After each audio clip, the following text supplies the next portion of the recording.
Hello বন্ধুরা, কেমন আছেন? আশা করি ভালো আছেন। দুপুর গড়িয়ে বিকেল নামলো, আর এই সময় আমরা একটু ঘুরতে বের হলাম। আমরা পাশের বনের ভিতর ঢুকলাম ঘোরার জন্য। বনের বাহির থেকে বোঝাই যাচ্ছিল না বনের ভিতরটা এতটা সুন্দর। বাহিরের দিকে বন এবং একটু ভিতরে ঢোকার পর খোলামেলা মাঠের মতো বিশাল খালি এলাকা পড়ে আছে, যেখানে গরু, ছাগল, অন্যান্য পশু ঘাস খাচ্ছে। দেখেন বনটা কত সুন্দর। এই যে আমরা বনের ভিতর থেকে বাহির হচ্ছি। ফুলকি মারো টান টান জো বাবা রেশন গান উইরা গেলে বাবা কিছুই পাইব না। ইল বাবা ইল। ঘোরাঘুরির এক পর্যায়ে এসে আমরা মাঠে বসে লোকাল একটি ছেলের কণ্ঠে গান শুনলাম। যাই হোক, এভাবেই বিকালটা শেষ হয়ে গেল, সন্ধ্যা গড়িয়ে আসলো। আর আমরা সন্ধ্যায় আমাদের তাঁবুর সামনে বসে পড়লাম চাদর বিছিয়ে। এখানেই সন্ধ্যার হালকা নাস্তা তৈরি হচ্ছে।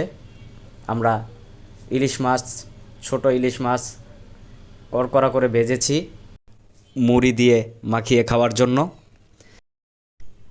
মাছ ও মুড়ি একসাথে মিক্সড করা হচ্ছে। মুড়ি মাখা শেষে সকলেই মজা করে মুড়ি খাচ্ছে। শীতের রাত, খোলা মাঠে চাদর বিছিয়ে মুড়ি মাখা খাওয়াটা দারুণ একটা ব্যাপার ছিল। মুড়ি মাখা খাওয়া শেষে আমরা চলে গেলাম বনের ভিতর। অন্ধকার রাতে বনের ভিতর আমরা লাকড়ি টুকাতে এসেছি। সেই লাকড়ি দিয়ে আমরা আজকে রাতে ক্যাম্প ফায়ার করব। দেখুন বন্ধুরা, লাকড়ি কুড়ানোর সময়টা অন্যরকম একটা সেরা মুহূর্ত ছিল। গভীর রাতে লাইট ধরিয়ে একদম ঘন জঙ্গলের ভিতর লাকড়ি কুড়ানো ব্যাপারটা অন্যরকম একটা মজা দিয়েছে আমাদেরকে। পাশেই সমুদ্র ছিল, সমুদ্রের ঢেউয়ের ছলছল আওয়াজ আমাদের কানে বাজছিল। জঙ্গলটা ঘন হওয়া সত্ত্বেও এত রাতে আমরা জঙ্গলে প্রবেশ করেছি, আমাদের ভয় হচ্ছিল না। এর কারণটা হলো এই জঙ্গলে হিংস্র কোনো প্রাণী বসবাস করে না। তবে রাত হলেও এই জঙ্গলে বন্য গরু ও মহিষ ঘোরাঘুরি করতে দেখা যায়। যাই হোক, লাকড়ি কুড়ানো শেষে আমরা আমাদের ক্যাম্পের সামনে এসে আমাদের ক্যাম্প ফায়ার শুরু করে দিলাম, আগুন জ্বালিয়ে দিলাম। আর ক্যাম্প ফায়ার শেষে আমরা আজকে খুব তাড়াতাড়ি ঘুমোতে চলে গেলাম। স্নিগ্ধ সুন্দর সকাল আমাদের তাঁবুর সামনে থেকে। আজকেই আমাদের এই ট্যুরের শেষ দিন।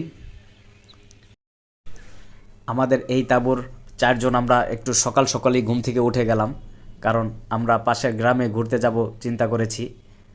দেখুন আমাদের তাঁবুটা একটু দেখিয়ে নেই আপনাদের। এটার ভিতরেই আমরা ছিলাম। যে তাঁবুর ভিতর বালিশ, কম্বল, তোশক, ওই যে আমার ব্যাগ। অন্যরা যেহেতু এখনও ঘুমাচ্ছে, সেই সুযোগে আমরা এই শেষ সময়টা একটু ঘুরে নেই। আপনারা একটু ভালো করে লক্ষ্য করলে দেখতে পারবেন আমার ক্যামেরার সামনে একটি বক বসে আছে। একটু কাছে যাওয়ার চেষ্টা করলাম, তেমনি বকটি উড়াল দিয়ে আরেকটু সামনে চলে গেল। এখানে এমনিতেই এমন অনেক বকের দেখা পেয়েছি। যাই হোক, আমরা এলাকার রাস্তা ধরে হাঁটছি। ভেড়ার পাল মাঠে চড়াতে নিয়ে যাচ্ছে লোকাল একটি শিশু। ওই যে দূরে দেখা যাচ্ছে গরু ও মহিষের পাল। এই জিনিসটা, এই জায়গাটায় আমাকে সবচেয়ে বেশি ফিল দিয়েছে, সবচেয়ে বেশি উপভোগ করেছি। খুবই ভালো লেগেছে। এত সুন্দর বিস্তীর্ণ ভূমি এবং শত শত গরু, ছাগল, ভেড়া, মহিষ ঘাস খাচ্ছে, এগুলো দেখে চোখ ও মন দুটোই জুড়িয়েছে।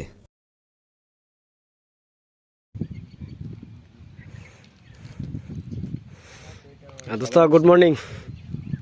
Yes, good morning. আমরা ঘুরে তাঁবুতে ফিরেই দেখি সকলে ঘুম থেকে উঠে গেছে।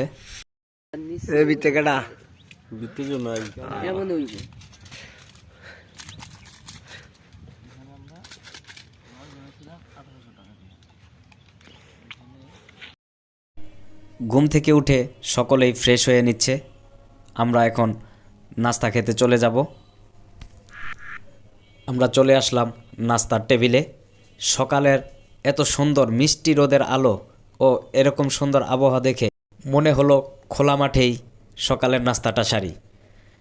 তাই যেটা চিন্তা সেটাই কাজ। হোটেলওয়ালাকে বললাম একটি টেবিল মাঠে পেতে দিতে। খাওয়া দাওয়া শেষ করে এখন আমরা বেরিয়ে পড়ছি আমাদের বাড়ির উদ্দেশ্যে। বিদায় ঢালচর, বিদায় তারুয়ার বীচ। কিছুটা পথ পানি দিয়ে হেঁটে আমাদের ট্রলারে উঠতে হবে, কারণ চরের এত কাছে ট্রলারটি আসতে পারছিল না। সকলেই আসছে যে যার মতো। উঠতে একটু কষ্ট হলেও সকলকে উঠতে হয়েছে। এভাবে ট্রলারে উঠা নিয়ে এইখানে যেই কর্মকাণ্ড সংগঠিত হয়েছে সেটা এই ট্যুরের অন্যতম সেরা বিনোদন ছিল আমাদের জন্য। সবচেয়ে বেশি ব্যাক পেতে হয়েছে সবুজ ভাইকে ট্রলারে উঠাতে গিয়ে।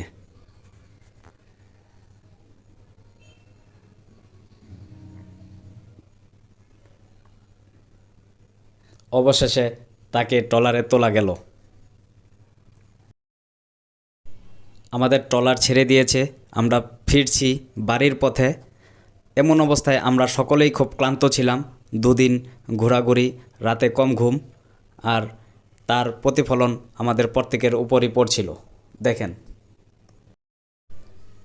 মামা ভাগিনা নিজেই ট্রলার চালিয়ে নিয়ে যাচ্ছে আমাদের। আমরা এখন চলে যাব চরফ্যাশনে। সেখানে চরফ্যাশনের আইকনিক টাওয়ার, জ্যাকব টাওয়ার দেখে আমরা লঞ্চে উঠব। এটি হচ্ছে চরফ্যাশনের কেন্দ্রীয় মসজিদ। খুব সুন্দর এই মসজিদটি। মসজিদের পাশেই জ্যাকব টাওয়ারের অবস্থান। আমাদের ইচ্ছা ছিল উপরে ওঠার, কিন্তু আমরা যখন এসেছি তখন এটি বন্ধ ছিল। জ্যাকব টাওয়ারের উপরে ওঠার ইচ্ছাটা অপূর্ণই থেকে গেল। আমরা চলে এসেছি লঞ্চ ঘাটে। আমাদের লঞ্চ দাঁড়িয়ে আছে। যেহেতু আমরা দুপুরে লাঞ্চ করি নেই, তাই দুপুরের খাবার খেয়ে আমরা লঞ্চে উঠব। আমাদের লঞ্চ ছেড়ে দিয়েছে, আমরা বাড়ি ফিরছি। আর এর সাথে সাথে আমরা আমাদের এবারের ভ্রমণ গল্পের শেষ পর্ব থেকেও বিদায় নিচ্ছি। এবারের গল্পটি কেমন হয়েছে কমেন্টসে জানাবেন অবশ্যই। আবার দেখা হবে নতুন কোনো জায়গায়, নতুন কোনো গল্প নিয়ে। ভালো থাকবেন। আল্লাহ হাফেজ।